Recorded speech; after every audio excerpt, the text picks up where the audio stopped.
Semoga yang nonton video bisa safar ke Masjid Nabi Ibrahim di kota Hebron, Palestina.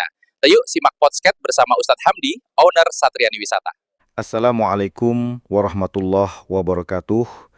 Kembali lagi di podcast Safar 3 Masjid. Bersama saya dan tamu spesial Ustadz Hamdi dari owner Satriani Wisata. Di episode pertama, kita bicara tentang Masjid Al-Aqsa, saksi sejarah agung Isra Mi'raj, dan tempat imamnya para nabi.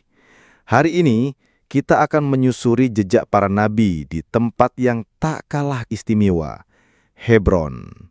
Masih bersama kami, Ustadz Hamdi. Assalamualaikum Ustadz. Waalaikumsalam warahmatullah. Hebron atau Al-Khalil, artinya kekasih, adalah kota Nabi Ibrahim. Di sana terdapat makam para nabi besar, Nabi Ibrahim, Ishak, Yakub, dan pasangan-pasangan mereka. Di Masjid Ibrahim, saat kita berdiri, kita berada tepat di atas pusara kekasih Allah. Sensasi spiritualnya luar biasa. Saya pernah lihat jamaah terdiam lama, tidak mampu berkata apa-apa, hanya air mata yang berbicara. Tapi Ustadz, setahu saya untuk masuk ke Hebron itu tidak mudah ya. Betul, Hebron berada di wilayah tepi barat yang dijaga ketat. Banyak travel tidak ambil rute ini karena prosedur izin yang rumit dan risiko keamanan. Tapi Satriani Wisata, alhamdulillah, punya jaringan resmi dan pengalaman puluhan tahun. Kami pastikan perjalanan ke Hebron dilakukan dengan izin lengkap, didampingi pemandu lokal Palestina yang tahu jalur aman. Ada kisah jamaah yang paling membekas Ustadz? Banyak sekali, tapi satu yang saya ingat, seorang bapak usia 70-an tahun saat berdiri di depan makom Nabi Ibrahim, beliau gemetar sambil membaca, "Ya Allah, inilah bapak kami yang kau sebut dalam Quran." Lalu beliau sujud dan menangis. Bagi banyak jamaah, itu adalah titik klimaks dari seluruh perjalanan. Seolah semua safar terbayar di satu sujud. Ternyata safar ini bukan cuma soal fisik, tapi lebih ke ruhiyah ya. Betul sekali, safar ini menuntut kesiapan hati. Karena kita bukan hanya tur wisata, tapi tamu Allah di tanah para nabi. Karena itu, Satriani Wisata selalu bekali jamaah dengan kajian sebelum berangkat. Tentang adab, niat, sejarah, supaya setiap langkah menjadi ibadah. Bagaimana Ustadz menyampaikan kepada mereka yang masih ragu atau menunda? Saya cuma bilang satu hal, jangan tunggu sempurna, jangan tunggu nanti. Al-Aqsa dan Hebron memanggil hati-hati yang rindu. Kalau engkau rindu sujud di tempat para nabi, maka Allah akan mudahkan jalannya. Mulai niat hari ini, Satriani siap mendampingi. Ustadz, mendengar cerita tadi saya jadi berpikir, di tempat seperti Hebron, apa yang biasanya terlintas di hati para jamaah? Subhanallah. Biasanya mereka menjadi sangat hening, tidak banyak kata. Ada jamaah yang bisik ke saya, "Ustadz, saya merasa kecil.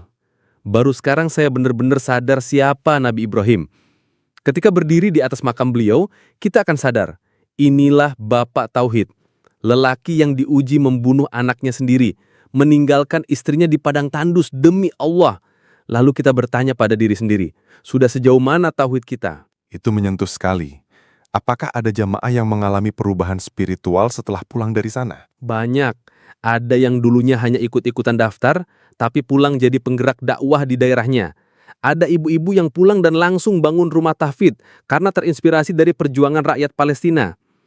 Saya percaya tanah para nabi itu menyentuh hati siapa saja yang datang dengan niat yang bersih. Dan saya rasa Palestina bukan cuma tentang tempat bersejarah ya, tapi juga tentang amanah umat. Benar, Palestina bukan hanya soal geografi. Ini soal identitas kita sebagai muslim. Safar ke sana bukan hanya ziarah, tapi bentuk solidaritas. Saat kita hadir di Al-Aqsa dan Hebron, kita sedang menunjukkan pada dunia, kami peduli, kami tidak melupakan kalian. Kehadiran kita adalah doa yang hidup. Jadi safar ke Al-Aqsa dan Hebron itu seperti ujian dan sekaligus pembuktian keimanan ya? Iya, tidak mudah secara biaya, waktu, bahkan keberanian. Tapi justru disitulah nilai keikhlasan diuji. Bagaimana kita rela menyisihkan rezeki, meninggalkan kenyamanan, dan datang ke tempat yang dicintai para nabi. Inilah safar yang memperkuat cinta kita pada Rasulullah. Karena beliau pun pernah ke sana. Saya mengajak siapapun yang mendengar ini, jangan tunda, jangan menunggu mapan, jangan menunggu ada waktu. Masjid Al-Aqsa tidak meminta kita membelanya dengan senjata. Tapi cukup hadir, sujud, dan membawa doa. Masjid Ibrahim pun menunggu kehadiran hamba-hamba yang rindu Allah. Satriani Wisata hanya perantara, tapi niat dan tekadlah yang membawa kita sampai ke sana. Terima kasih Ustadz. Ini bukan hanya podcast. Ini adalah perjalanan ruhani melalui kata-kata. Sahabat podcast, jika hati Anda bergetar saat mendengar nama Masjid Al-Aqsa atau ingin sujud di atas makam Nabi Ibrahim, itu adalah panggilan. Bergeraklah, bukan nanti, tapi sekarang. Amin. Sampai jumpa di tanah para nabi. Wassalamualaikum. Waalaikumsalam warahmatullahi wabarakatuh. Assalamualaikum warahmatullahi wabarakatuh. Selamat datang di podcast buat ingetin diri sendiri.